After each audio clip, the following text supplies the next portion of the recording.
If I'm truthful now in this moment, I find it hard to hear that you can't be open and vulnerable with me because I love you, and that's the truth. Kia ora, I'm Toy.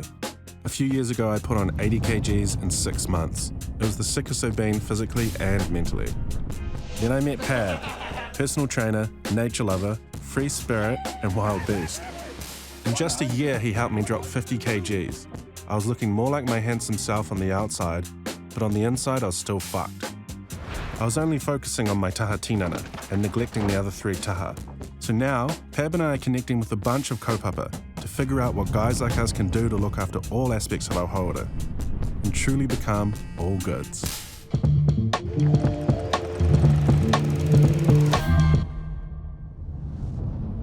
When I was at my lowest mentally, I was working from home in a job that I hated, eating shitty food to try and make myself feel better, and not surprisingly, the biggest I'd ever been. I didn't want anybody to see me like that, so I just isolated myself. As my weight went up, my mental health just fucking skyrocketed down. All my friends were reaching out, trying to hang out. I would imagine hanging out with them in 2 months, that's all I needed. And then 2 months would come around and I'd be like, you haven't moved in the right direction. In fact, you've gone in a way worse direction. You absolute fuck up. My self-perception, my image of myself, that I was projecting onto my friends and that I just assumed that they were projecting back to me was just an ugly failure. But I was also too stubborn to ask for help. Now, I'm realizing that this problem is larger than me. So along with the Riff Raff, Pab and I are heading to a wānanga run by Soften Up Bro. Kia ora tātou, my name's Hemi Kapakingi, John Kingi te iwi. We're the 2 halves of Soften Up Bro. An internet sewing sensation, Creative Taro, to learn how we can start to open up about our mental health. Talking about emotions was difficult, so I decided to create a kaupapa, create a movement called Soften Up Bro, as a way for men and tāne Māori to have spaces, have skills to open up safely with each other. If you look at sewing, typically it's associated that's a wahine thing. You give your pants to your mum to hem. Those are skills that aren't really associated with tāne. And I was like, yeah, bro, this makes perfect sense. Considering we also do this when it comes to speaking about our emotions. We also do this when it comes to opening up about mamai. We also do this when it comes to sharing when we're upset with others and how we engage with that. So we're gonna make little coasters to put our cup of teas on. We're just gonna give it a jam. I don't own the machine, so just wreck it. No.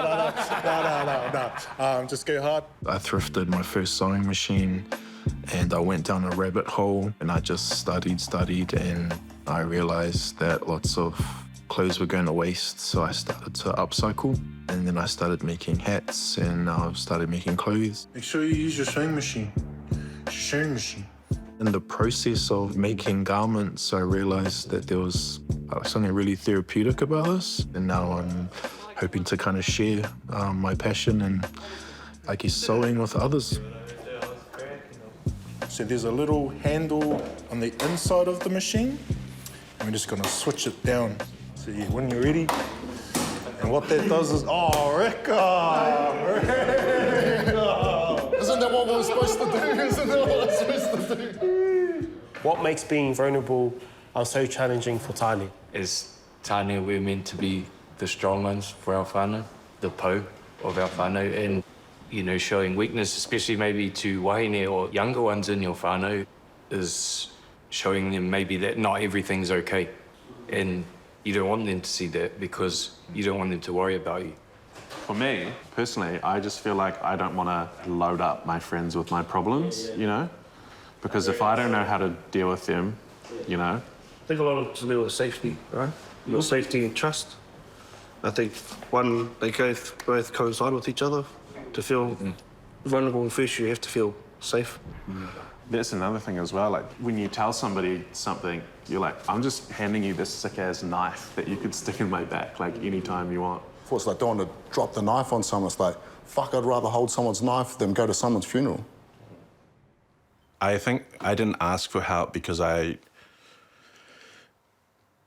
thought I could fix the problem myself. It was a me problem, it was something that was wrong with me. I'm not going to burden other people with my issues. I should be able to fix this, you know, which isn't how it works.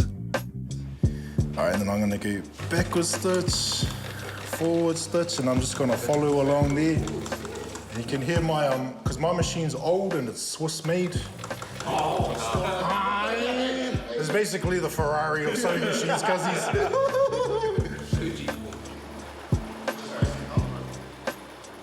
The cool thing about sewing is you can patch that hole up, and people like Hemi who are teaching me how to do that through their kaupapa and whānau.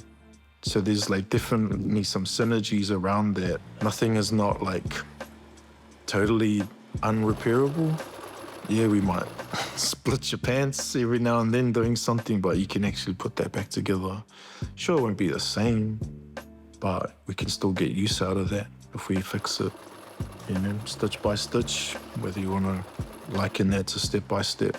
Even if it's small progress, it's still progress. So those are the kind of messages that I like to talk about when I share in sewing and kind of breaking down barriers for tāne. Smells good. Fibonacci, golden ratio. Pass the fingers, guys. Oh, nearly. Ah! Oh, fuck.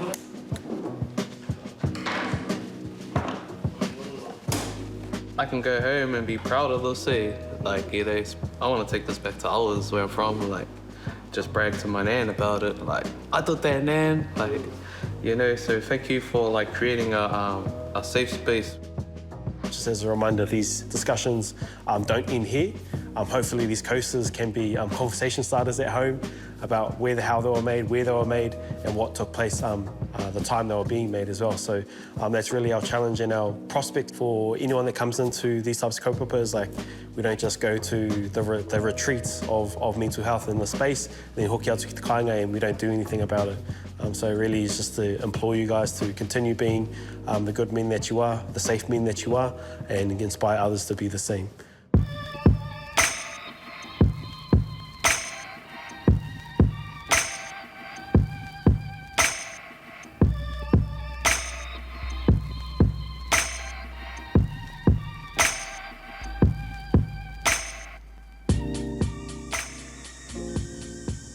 Have you been lately, brother? All good. What about you? Oh, struggle from time to time, mate. It's not always all good. It's not always something that I can attain, I guess. Like, it's always ebbs and flows of, you know, some days like, fuck, I feel fucking $1 million, and then some days it's just can't find that same place. When you feel like you're burdening people with what you're going through, why do you think that is? Right back from when I first met you, you know? Like, I was stuck in that loop of like, no, this is my problem. I need to fix it. But then part of that, I think, is also like pride and ego. Like, I don't want to fucking ask for help. I can do things on my own. I'm independent, strong man, you know, I'm capable. Me, man, strong. Yeah. So, yeah, I think I don't like talking about it. I think it's this weird mix of like fear, insecurity, and then like not wanting to let myself be vulnerable. A yummy little cocktail. When people are truthful about how they feel with me and that, it makes me love them even more because then they're real, because it's something deeper than the shallow, like, hey bro, you all good? Yeah, I'm all good. I've had a great day. Good night, sleep. Yeah. It's like shallow bullshit talk that actually means nothing. It's time wasting. It's like, you can go time waste on your phone, but it's like to connect with people and have deep conversations about not only what we're going through, but what's going on in the world around us. I think that helps to deepen our understanding, and I can't take your burdens off you. But by you sharing it, maybe, or me sharing my insights into what you're going through, yeah, maybe like, he's an idiot. And I will never, ever use that. And that's totally fine, but there might be one little nugget in there that's like, I'm gonna go away and try that. Or little bits and pieces. And yeah, I guess it's, if I'm truthful now in this moment, I find it hard to hear that you can't be open and vulnerable with me, or truthful, because it's, I love you. And that's the truth, and I'd fucking do anything for you. And that's my truth. And that's not vulnerable, that's not anything else. You rang me up in the middle of the night and you needed me, I would come because I love you. And that's nothing to do with burdens or anything else, and I'm sure you'd do the same for me. Yeah. So it's that connection between our two souls. It's like, yo, that is my brother and I will do anything for him. And he's a real person. Because otherwise it's just like someone else off the street that I've got no connection to. Yeah. I just want to fucking hug for a second, though. Come on. And I wanted to give you one before, but... And this is not going to be some stage bullshit at the end, but this is a true one. I love you, brother. I love you, Pad.